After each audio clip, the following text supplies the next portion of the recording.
Renungan Harian Katolik, Minggu 15 Mei 2022, Bacaan Injil Yohanes 13, 31-35. Aku memberikan perintah baru kepada kamu, yaitu supaya kamu saling mengasihi.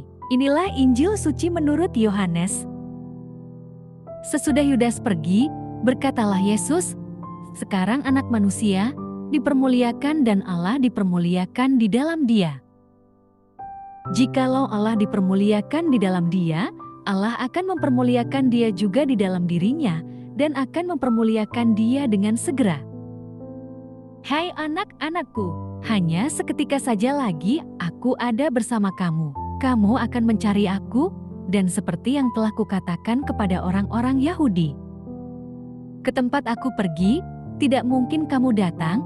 Demikian pula aku mengatakannya sekarang juga kepada kamu. Aku memberikan perintah baru kepada kamu, yaitu supaya kamu saling mengasihi. Sama seperti aku telah mengasihi kamu, demikian pula kamu harus saling mengasihi. Dengan demikian, semua orang akan tahu bahwa kamu adalah murid-muridku, yaitu jikalau kamu saling mengasihi." Demikianlah sabda Tuhan. Terpujilah Kristus.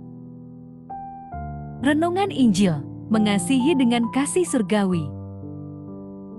Saudara-saudari terkasih dalam Yesus, dapatkah kita mengasihi sesama jika kita tidak pernah merasakan dan menerima kasih Allah? Untuk berbuat baik, mungkin kita bisa melakukannya, orang lain pun juga bisa. Tetapi kebaikan yang tidak didasarkan pada kasih Allah hanyalah kebaikan semu. Setelah Yesus berbicara tentang pengkhianatan, dan setelah Yudas dikuasai sepenuhnya oleh iblis, Yudas segera melangkahkan kakinya untuk melakukan rencana jahat yang sudah disepakatinya dengan iblis. Ia lebih memilih untuk mengikuti yang jahat daripada mengikuti nasihat Yesus dan panggilan kasih karunia-Nya.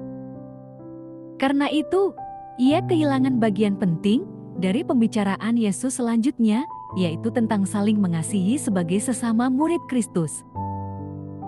Selain mengindikasikan keilahiannya, panggilan Yesus kepada para murid dengan sebutan anak-anakku menunjukkan relasi yang erat dan dekat yang dibangun dan diprakarsai oleh Yesus. Karena Yesus yang memprakarsainya, relasi itu bersifat kekal. Yesus telah, sedang, dan akan terus mengasihi mereka. Karena itu, Dia memberikan perintah supaya mereka saling mengasihi dengan standar yang Yesus berikan. Dan saling mengasihi itulah yang akan menjadi identitas mereka di tengah-tengah dunia, yaitu cara dunia mengenali mereka. Perintah ini berlaku untuk semua orang percaya di sepanjang masa, dalam kata lain, kita dan semua orang yang berstatus sebagai anak-anak Allah. Kita yang telah ditebus dengan pengorbanannya dan secara pribadi, mengalami kasih Tuhan Yesus diberi kemampuan untuk mengasihi sesama dengan kasih dari surga.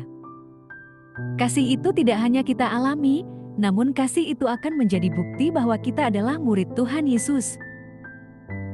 Sudahkah kita mengasihi sesama tanpa memandang bulu seperti Yesus mengasihi kita? Marilah berdoa. Allah Bapa sumber pengharapan, Engkau telah mengikat perjanjian dengan semua orang melalui Yesus yang terurapi. Semoga kami selalu berpegang teguh pada Dia dan berkembang menjadi umat yang patuh setia dengan pengantaraan Yesus Kristus, Putra-Mu, Tuhan kami, yang bersama Dikau dalam persatuan Roh Kudus, hidup dan berkuasa, Allah sepanjang segala masa. Amin. Dalam nama Bapa, Putra, dan Roh Kudus. Amin.